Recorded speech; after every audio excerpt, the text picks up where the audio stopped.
Can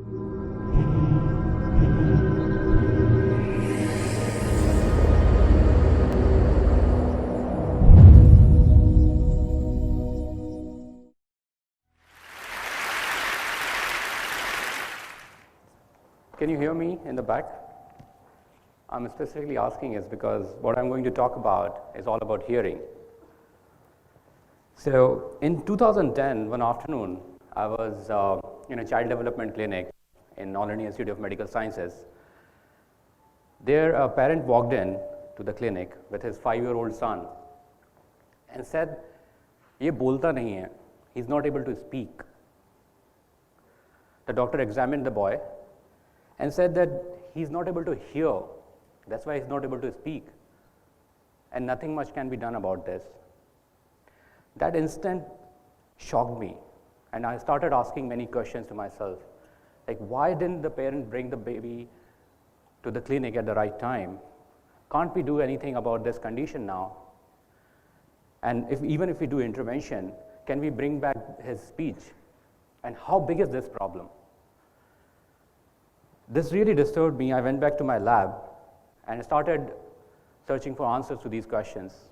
So that was a kind of an experience that I got over there. And when I looked at the numbers, 800,000 such babies are born all over the world with hearing loss. And 90% of them are born in the developing world. 150,000 babies are born with hearing loss in India itself, and they lose their speech for lifetime because of late intervention. This is kind of a strange situation for me. When I looked at the developed countries scenario, they have a universal screening program where they screen each and every baby at the time of birth and give proper intervention so that the proper development can happen. But this facility does not exist in India. So why is this not happening in developing countries like India? There are many problems, but to start with, there is a lack of awareness. Not many parents know about this condition. They never demand the service at the time of birth. So why the facilities, hospitals are not providing this as a service, like a vaccination service or a blood test? So that brings us to the technology. Most of the technologies which are available currently, they won't perform in noisy settings. I'm sure everyone over here must have experienced the noisy settings of Indian healthcare, right? Now, when this does not perform, they definitely don't use these devices. At the same time, these devices are prohibitive in cost, and they require expensive disposables. Now, that makes it more unaffordable. But even if we take care of all this, we don't have skilled healthcare providers to provide this as a service. Now, these were all the challenges that we were looking at.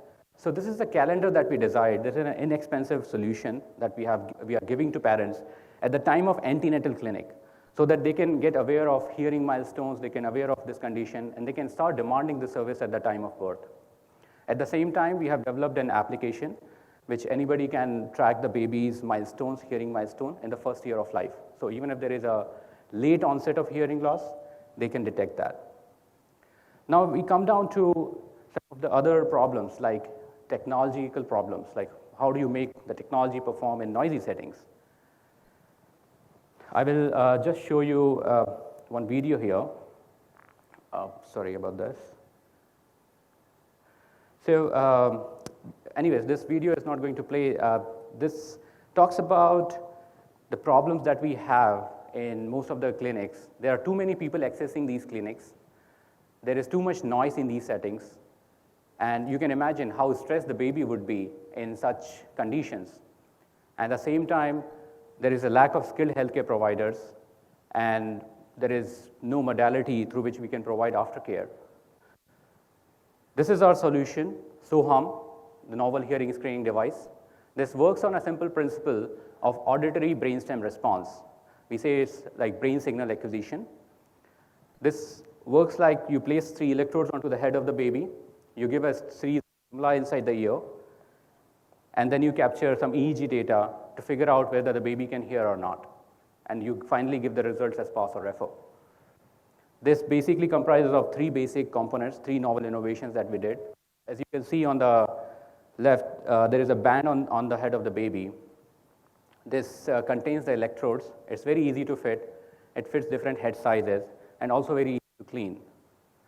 Now, when we do this test, there is this hardware unit which basically acquires the data, and we have some novel algorithm which cancels the noise over here.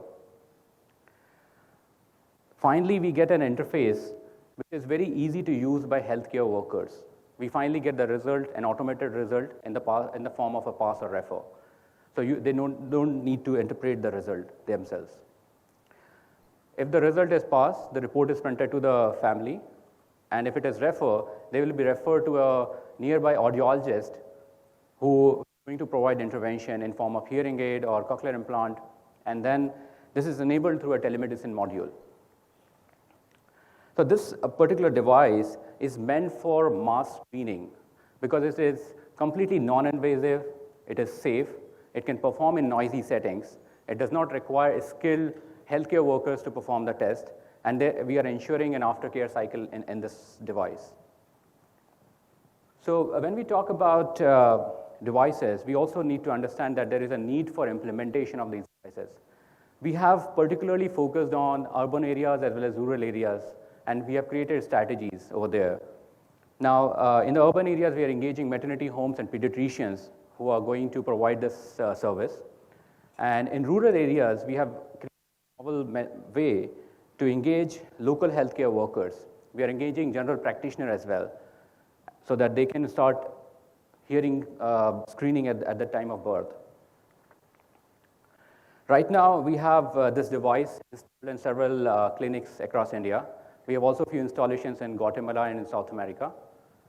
What we are planning to do is to install 3 devices in this year, and we will be expanding to Southeast Asia in this year itself.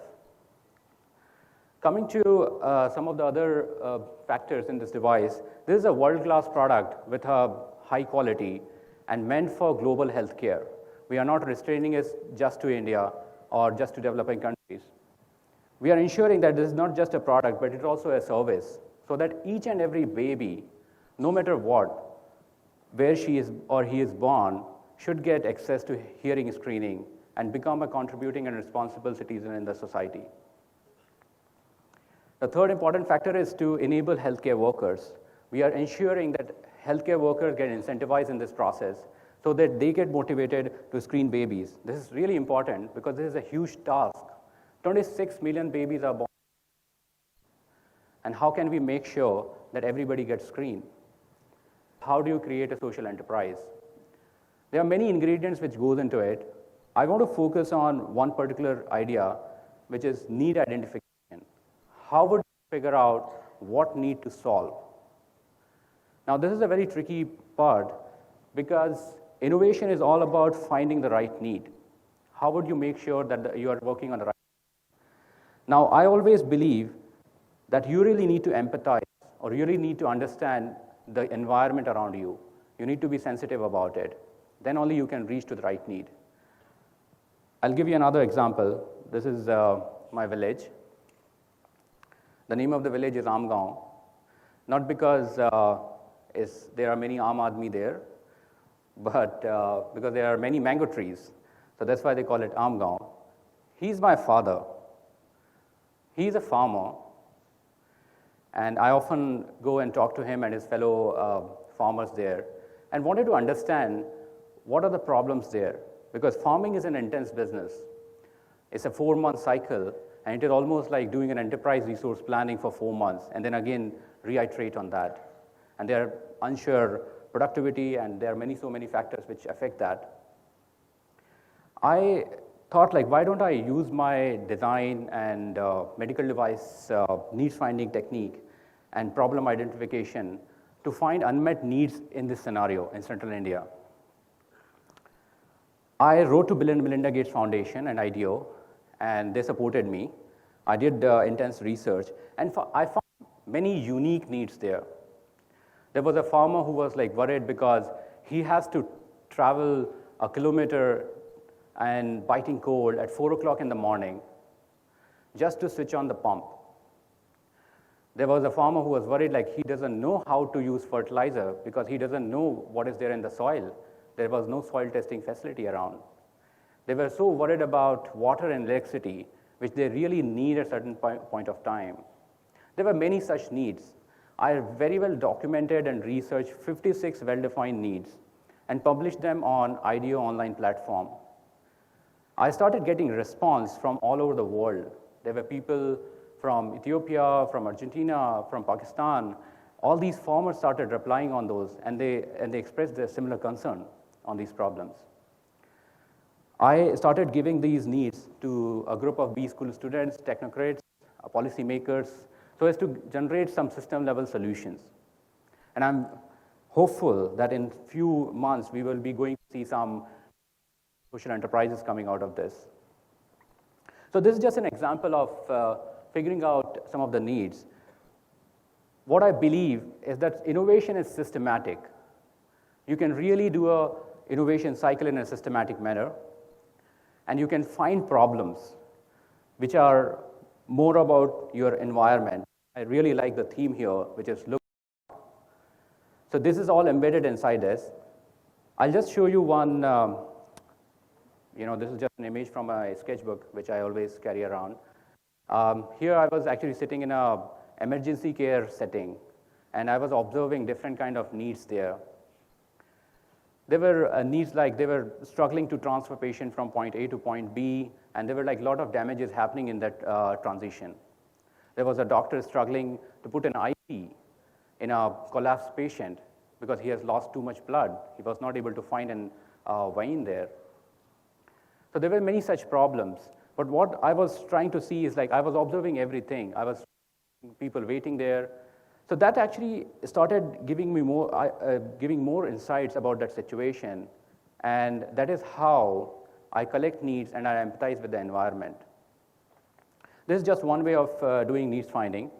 This is a process that I do when I collect a lot of needs. So what you do when you have 400 needs with you, you can't solve every problem, right? So you really need to focus on few. There is a process of doing an intuitive screening. You screen them, you figure out like a manageable number there, and then you started screening them based on impact and based on market impact and social impact. That brings you down to further few needs, and it's very important to take important stakeholders' viewpoint over there. And that there is an important point of getting team preference, which brings it down to 2 or 3 final needs where you can focus on. So this is the process that I follow, and further we look into integration of design and business and everything together in these 2 or 3 needs. So that is the process that I follow to make social enterprises. I want to tell you about one thing that is very important to move from how to what. You really need to understand that you need to focus on what to design before thinking about how to design. It's also important that you look at why to design before you think of what to design. With the message of Sohum, which means you and I are the same, I would like to thank you all for your attention.